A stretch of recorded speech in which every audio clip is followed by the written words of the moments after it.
வணக்கம் நண்பர்களே, உங்களிடம் பேசுவது விமலா. இன்னைக்கு நம்ம கேட்க போற கதை அறிவாளி ஏழையானால் அவன் பைத்தியக்காரன். இது வரைக்கும் இந்த சேனலை நீங்க சப்ஸ்கிரைப் பண்ணல அப்படின்னா மறக்காம சப்ஸ்கிரைப் பண்ணுங்க. பக்கத்துல இருக்க பெல் ஐகானையும் கிளிக் பண்ணுங்க. வாங்க கதைக்குள்ள போகலாம். அதர்வன நாடு என்று ஒரு நாடு இருந்தது. அந்நாட்டை பேய்நாகன் என்ற அரசன் ஆண்டு வந்தான். பேய்நாகன் ஆட்சியில் நாளொரு கொலையும் பொழுதொரு கொள்ளையும் என்ற துன்பங்கள் மக்களை ஆட்கொண்டன.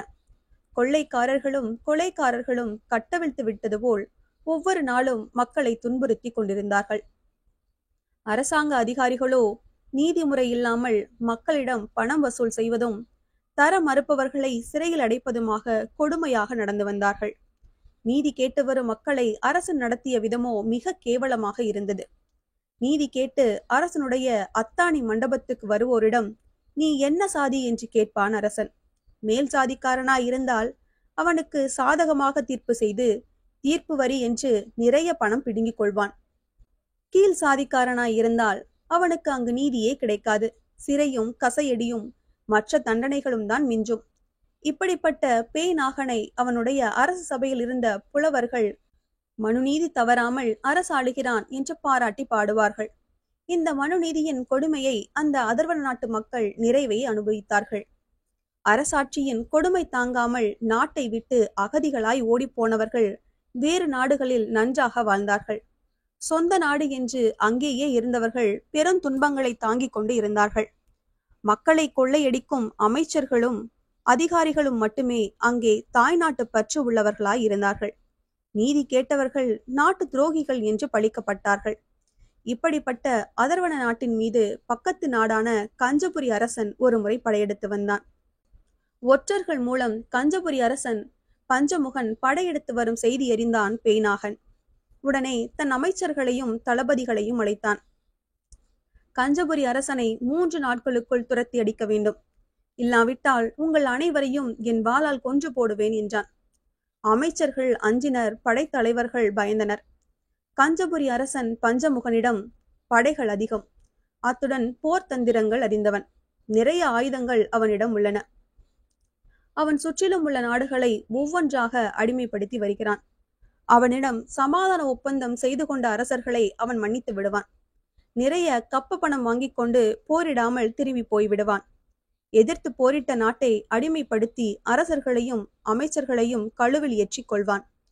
மக்களை கொள்ளையிட்டு பொருட்களை வாரி எடுத்துக்கொண்டு போய்விடுவான். அவனுடன் சமாதானமாக போவது நல்லது என்று ஒரு அமைச்சர் கூறினார். அந்த நொடியிலேயே அவருடைய தலையை சீவி எறிந்தான் பேய்நாகன். இதை கண்டு மற்ற அமைச்சர்கள் பயந்து விட்டனர். படைத்தலைவர்கள் என்ன செய்வதென்று புரியாமல் விழித்தனர். தங்கள் அரசன் கையில் சாவதா எதிரி அரசன் கையில் சாவதா என்று அவர்களுக்கு புரியவில்லை. கஞ்சபுரி படைகள் நெருங்கிவிட்டன. கோட்டையை சுற்றி வளைத்து கொண்டன. அவனை 3 நாட்களுக்குள் முறியடித்து விரட்டிவிட வேண்டும் என்று கட்டளையிட்ட பேய்நாகன் கோட்டைக்குள் இருந்த ஒரு ரகசிய அறைக்குள் தன் குடும்பத்துடன் ஓடி ஒளிந்து கொண்டான். கோட்டைக்குள் இருந்தவர்கள் என்ன செய்வது என்று புரியாமல் குழம்பிக் கொண்டிருந்தனர்.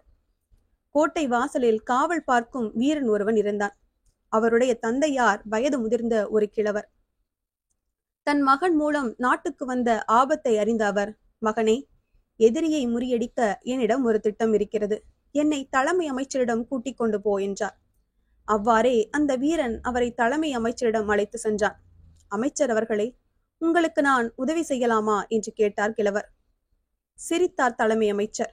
புல் தடுக்கினாலும் விழுந்து விடக்கூடிய கிழவன் நீ எனக்கு உதவி செய்ய போகிறாயா? வேடிக்கைதான் என்று அலட்சியமாக பேசினார் தலைமை அமைச்சர். அருகில் இருந்த அமைச்சர், கிழவல் உடலில் வலு இருக்காது, மூளையில் ஏதாவது திட்டம் இருக்கலாம், கேட்டுதான் பார்ப்போமே என்றார்.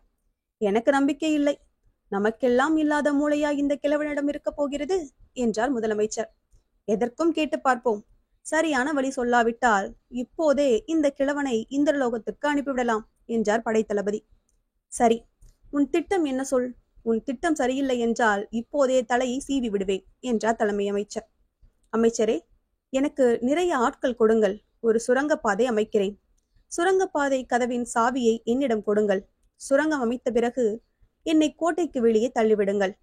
நான் சுரங்கப்பாதை வழியாக எதிரி படைகளை உள்ளே வர சொல்கிறேன். அப்போது ஒருவர் பின் ஒருவராக நுழையும் எதிரி வீரர்களை நம் வீரர்கள் வெட்டி வீழ்த்தட்டும் என்றார் அந்த கிழவர். இது நல்ல சூழ்ச்சி என்று அமைச்சர்களும் படைத்தலைவர்களும் ஏற்றுக்கொண்டார்கள். கிழவர் ஆட்களை வைத்து சிறிய சுரங்கப்பாதை ஒன்று அமைத்தார். சுரங்க கதவை பூட்டி அதன் சாவியை தன் இடுப்பில் சொருகி கொண்டார். அவர் திட்டப்படியே கிழவரை கோட்டைக்கு வெளியே தள்ளிவிட்டார்கள். வெளியில் வந்து விழுந்த கிழவரை கஞ்சபுரி வீரர்கள் சூழ்ந்து கொண்டனர். என்னை உங்கள் அரசரிடம் அழைத்து செல்லுங்கள் என்று கிழவர் கேட்டுக்கொண்டார். அவ்வாறே அவர்கள் பஞ்சமுகனிடம் அவரை அழைத்து சென்றார்கள். ஏய் கிழவா, நீ யார்? உன்னை ஏன் அவர்கள் வெளியே தள்ளிவிட்டார்கள் என்று கஞ்சபுரி மன்னன் பஞ்சமுகன் கேட்டான். அரசே, நான் ஒரு தவறும் செய்யவில்லை. நாட்டுப்பற்றின் காரணமாக சில நல்ல கருத்துக்களை சொன்னேன். கஞ்சபுரி அரசன் பஞ்சமுகனிடம் படைகள் அதிகம், எதிர்த்து நின்று தோற்பதை விட சமாதானமாக போய்விடலாம், பொருட்கள் நாசமாகாமல் உயிர்கள் வீணாக கொல்லப்படாமல் காப்பாற்றி விடலாம், நம்மால் வெற்றி பெற முடியாத போது சமாதானமாக போவது நல்லது என்று சொன்னேன். அவர்கள் என்னை துரோகி என்று பிடித்து தள்ளிவிட்டார்கள் என்று சொன்னார் கிழவர். சரி, இப்போது என்ன செய்ய போகிறாய் என்று கேட்டான் கஞ்சபுரி அரசன் பஞ்சமுகன். அரசே, ஆட்சி செய்பவர்களின் மூடத்தனத்தினால் நாட்டு மக்கள் வீணாக அழிவதையோ கொள்ளையடிக்கப்படுவதையோ நான் விரும்பவில்லை. நான் உங்களுக்கு ஒரு உதவி செய்கிறேன். புதிதாக ஒரு ரகசிய சுரங்கம் அமைத்திருக்கிறார்கள். அதன் சாவி என்னிடம்தான் இருக்கிறது. நீங்கள் பொதுமக்கள் வீடுகளில் சூறையாடுவதில்லை என்று எனக்கு வாக்கு கொடுங்கள். நான் சுரங்கப்பாதை சாவியை தருகிறேன். அதன் வழியாக சென்று அரசர்களையும் அமைச்சர்களையும் அதிகாரிகளையும் கைது செய்து விடுங்கள். ஆட்சி எவ்வித போராட்டமும் இல்லாமல் உங்கள் கைக்கு வந்துவிடும் என்றான் கிழவன். கிழவா, சுரங்கப்பாதை எங்கே இருக்கிறது? அரசே, நான் இப்போதே தங்களை அழைத்துச் சென்று சுரங்கப்பாதையை திறந்து விடுகிறேன்.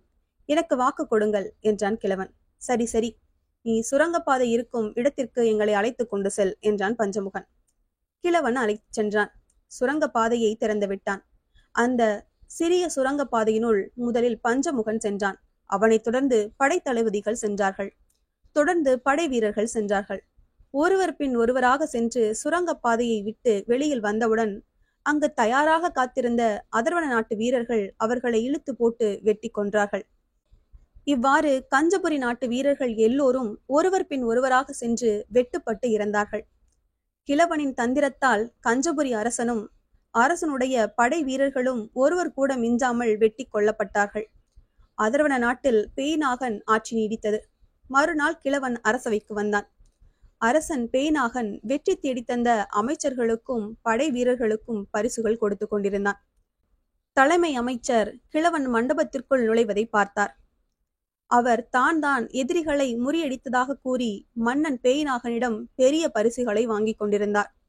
கிழவன் வந்தால் தன் சூழ்ச்சி தெரிந்துவிடும் என்று அஞ்சினார். 2 காவல் வீரர்களை அளித்தார். அந்த கிழவனை இழுத்து சென்று அடித்து கோட்டைக்கு வெளியே தள்ளிவிட்டு வாருங்கள் என்று ஆணையிட்டார். அவ்வாறே அந்த காவல் வீரர்கள் அவரை பிடித்து இழுத்து சென்றார்கள். கோட்டைக்கு வெளியே கொண்டு சென்றார்கள். உடல் முழுவதும் காயம் ஏற்படும்படி நைய புடைத்தார்கள். ஒரு பள்ளத்தில் தள்ளிவிட்டு சென்றார்கள். கிழவர் மயக்கமடைந்தார். மயக்கம் தெளிந்து அவர் கண் விழித்து பார்த்தபோது அந்த வழியாக செல்லும் மக்களை பார்த்து, எதிரிகளை கொல்ல நான் தான் வழி செய்தேன், என்னை அடித்து போட்டு விட்டார்கள், நான் தான் இந்த நாட்டை காப்பாற்றினேன் என்று கூறினார்.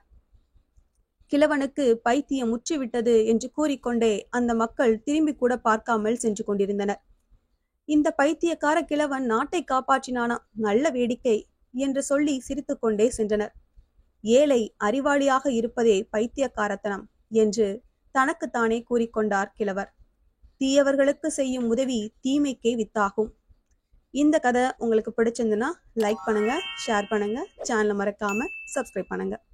அடுத்த கதையில சந்திக்கலாம்.